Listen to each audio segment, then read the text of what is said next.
ত্রয়োদশ জাতীয় সংসদ নির্বাচনে সংরক্ষিত নারী আসনে বিএনপির ৩৬ প্রার্থীর মনোনয়নপত্র বৈধ ঘোষণা করেছে নির্বাচন কমিশন। বেলা ১১টার দিকে রাজধানীর আগারগাঁওয়ে নির্বাচন ভবনে বাছাই কার্যক্রম শেষে এ ঘোষণা দেয় ইসি। এছাড়াও স্বতন্ত্র জোটের প্রার্থী সুলতানা জেসমিন জুয়ের মনোনয়নও বৈধ ঘোষণা করা হয়। এদিকে বুধবার জামায়াত জোট মনোনীত ১৩ প্রার্থীর মধ্যে ১২ জনের মনোনয়নপত্র বৈধ ঘোষণা করেছে নির্বাচন কমিশন। তবে জাতীয় নাগরিক পার্টির যুগ্ম আহ্বায়ক মনিরা শারমিনের মনোনয়ন বিষয়ে চূড়ান্ত সিদ্ধান্ত হয়নি।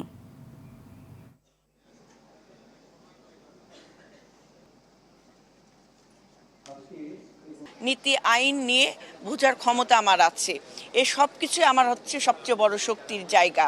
এবং কারণ আমি রাজনীতিকে একমাত্রিকভাবে দেখি না, আমি রাজনীতিকে বহুমাত্রিকভাবে দেখেছি। বাছাইয়ের বিরুদ্ধে যদি কারো কোনো অ্যাপিল করার সুযোগ মানে করতে চান, তাহলে সেটা পরবর্তী কার্যদিবসে, আইনে বলা আছে পরবর্তী কার্যদিবসে করতে হয়। এরপর অ্যাপিল নিষ্পত্তি, তারপরে প্রার্থিতা প্রত্যাহারের শেষ তারিখ হলো 29 এপ্রিল। কেউ যদি প্রার্থিতা প্রত্যাহার করতে চান, তার পরবর্তী দেরি হচ্ছে প্রতীক বরাদ্দ এবং ভোট গ্রহণের জন্য আমাদের নির্ধারিত সময়। ইতিমধ্যে সম্মানিত রিটার্নিং অফিসার যেটা ঘোষণা করেছে সেটা হচ্ছে 12 মে 2026 সাল। এ বিষয়ে আরও জানাতে নির্বাচন কমিশন থেকে আমাদের সাথে যুক্ত হচ্ছেন সহকর্মী রুদ্র রফিক। রফিক, সংরক্ষিত নারী আসনে এ পর্যন্ত কতজনের মনোনয়ন বৈধতা পেয়েছেন, সব মিলিয়ে কি তথ্য আছে জানাবেন?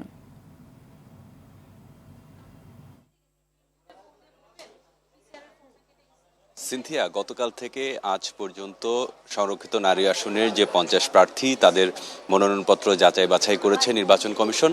আপনি জানতে চেয়েছেন কতজনের মনোনয়নপত্র বৈধ হয়েছে, আপনাকে একটু জানিয়ে রাখি একজন প্রার্থীর মনোনয়নপত্র স্থগিত রাখা হয়েছে, বাকি সবার কিন্তু মনোনয়নপত্র বৈধ ঘোষণা করেছে নির্বাচন কমিশন।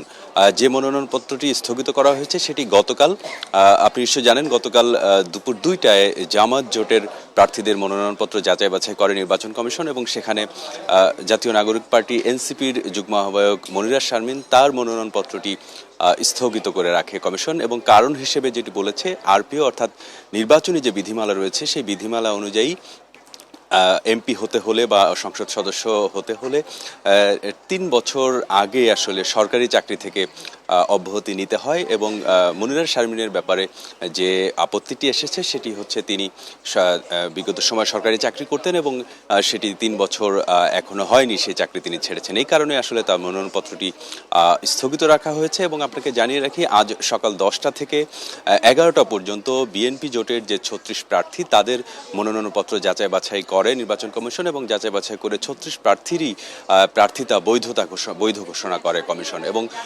কমিশনের পক্ষ থেকে জানানো হয়েছে আগামী কার্যদিবস, অর্থাৎ যেহেতু আগামীকাল শুক্রবার এবং তারপর দিন শনিবার অর্থাৎ রবিবার 26 এপ্রিল কিন্তু রিটার্নিং কর্মকর্তার বিরুদ্ধে যদি কেউ আপিল করতে চায় সেই আপিলটি তারা রোববারে করতে পারবেন। এবং 27 এবং 28 এপ্রিল এই আপিলের নিষ্পত্তির জন্য দিন নির্ধারণ করেছে নির্বাচন কমিশন। এবং 29 এপ্রিল কিন্তু এই যদি কোনো প্রার্থী তাদের প্রার্থিতা প্রত্যাহার করতে চায় সেটি 29 এপ্রিলের মধ্যে করতে হবে এবং 29 এপ্রিল সেই দিন নির্ধারণ করা হয়েছে। এবং নির্বাচন কমিশনের পক্ষ থেকে কিন্তু আগামী 30 এপ্রিল প্রতীক বরাদ্দ দেওয়া হবে এবং আগামী 12 মে নির্বাচনের তারিখ ঘোষণা করা হয়েছে।